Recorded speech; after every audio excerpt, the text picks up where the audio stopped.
Assalamualaikum warahmatullahi wabarakatuh, saudara sekalian. Ya, kita lanjutkan kuliah genetika ini. Sekarang materinya adalah genetika kuantitatif ya. Ini nanti dibagi beberapa tahap ya. Ini hari ini dan kemudian pada berikutnya. Slide ini pun ada beberapa, tidak hanya satu saja ya. Kita akan melihat apa saja yang dibicarakan dan kemudian kita akan bicara satu persatu. Yang pertama, ini nanti kita akan melihat konstelasi genetik suatu populasi ya. Dan di slide berikutnya, nanti nilai fenotip dan komponennya, serta di slide ketiga rata-rata populasi dan efek rata-rata itu. Kita mulai dari yang nomor 1 dulu ya.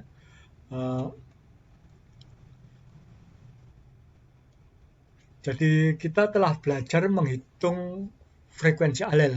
Nah, apa manfaatnya? Nah, dalam bab ini kita akan menggunakan frekuensi alel itu untuk menduga fenotip rata-rata suatu populasi.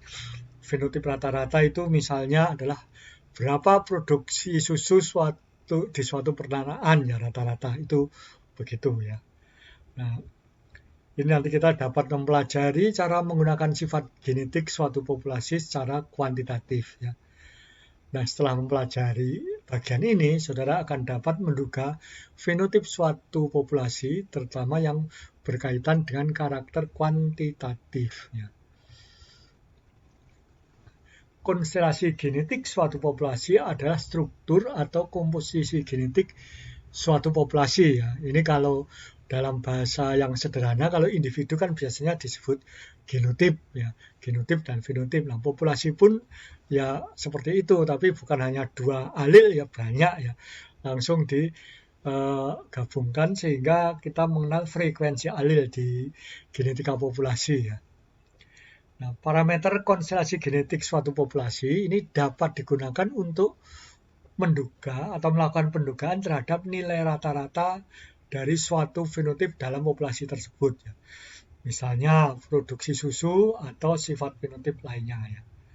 Termasuk berat badan. Ya. Nah, kita akan menggunakan dua hewan model, yaitu mencit pygmy ya, yang ada gen cebolnya, dan kemudian lembu perah galur Jersey. Ya. Kita pada mencit pygmy. Ya. Pada mencit pygmy ini ya, sifat cebol ditentukan oleh gen resesif Pg. Nah, kalau yang normal diberi tanda plus ya, itu normalnya.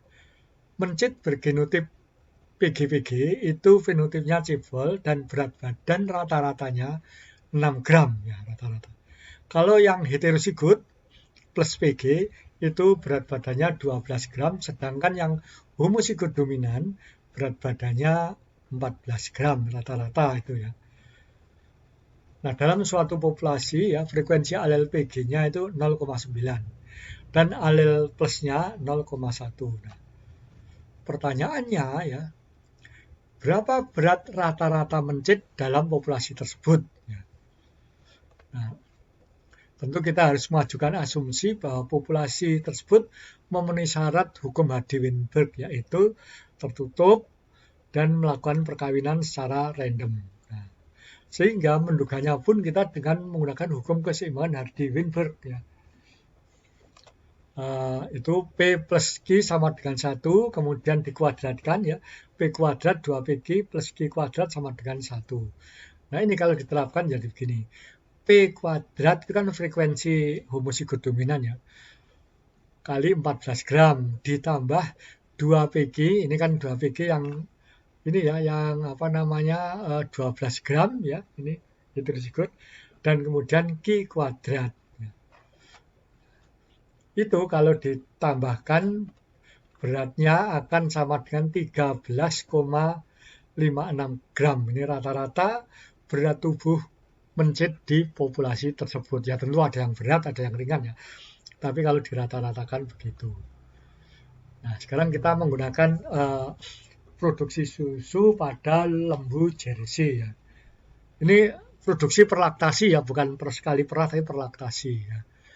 Ini pada lembu Jersey, individu yang bergenotip homozigot resesif ya memiliki produksi susu rata-rata 200 liter lebih banyak daripada yang bergenotip homozigot dominan maupun heterozigot. Nah, di lembu yang bergenotip homozigot dominan dan heterozigot itu menghasilkan susu 1882 liter.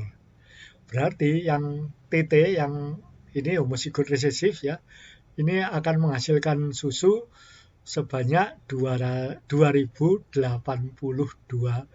liter. Ini kan tadi 200 liter lebih. Baik loh ya. Dalam suatu populasi peternakan ini ya maksudnya ya. Frekuensi alel T 0,67, sedangkan yang T kecil 0,33. Nah, berapa literkah produksi rata-rata produksi susu di populasi tersebut? Ini kita mengenal lembu Jersey dulu ya. Ini lembu Jersey ini warnanya coklat ya, dan hidungnya atau apanya ini hitam, kemudian moncongnya berwarna putih, moncong di belakang hidung itu ya maksudnya ya. Warnanya memang antara coklat sampai abu-abu atau hitam gitu. Nah, yang banyak ya coklat itu yang terkenal ya. Ini kecil sapinya, 400 sampai 450 kg per ekor ya. Namun rakanya kuat dan produksi susunya tinggi ya.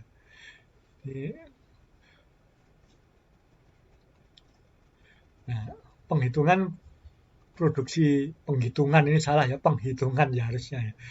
Lembu bergenotip TT dan TT menghasilkan susu 1882 liter. Nah, kalau yang homozigot resesif 2082 liter. Nah, frekuensi T sama dengan P ya diumpamakan 0,67, sedangkan T sama dengan Q 0,33. Nah, kalau berdasarkan hukum keseimbangan Hardy-Weinberg ya, P plus Q kuadrat sama dengan 1, maka keadaannya akan jadi begini. 0,67 kuadrat dikalikan 1882 dan seterusnya itu ya. Nah, ini hasilnya akan sama dengan 1904 per liter. Nah, ini diingat ya, nanti ada hitungan lagi beratnya kurang lebih gitu ya. 1904 per liter. Nah, produksi susu rata-rata per individu di populasi tersebut berarti ya 1904 liter per laktasi. Ya. Nah, pada contoh di atas kita dapat menduga rata-rata fenotip dalam suatu populasi ya, tetapi kita belum mempelajari hubungan antara frekuensi alel tadi ya, frekuensi gen, dan genotipnya dengan sifat kuantitatif dari suatu karakter. Nah, untuk menunjukkan hubungan antara frekuensi gen dan genotip, ya, nilai genotip dari sifat kuantitatif suatu karakter ini, kita masih memerlukan suatu konsep lagi tentang nilai yang dinyatakan dalam metrik. Ya. Nanti nilai itu teramati pada karakter yang diukur suatu individu. Bila diamati pada suatu individu, namanya menjadi nilai fenotip. Ya. Nah, selanjutnya kita akan melakukan analisis genetik dari suatu populasi. Maka nilai fenotip tersebut perlu diuraikan menjadi komponen-komponen ya, yang masing-masing dapat dipengaruhi oleh faktor lingkungan. Ini akan kita jelaskan pada video GK1B. Nah, sekarang sampai di sini dulu ya.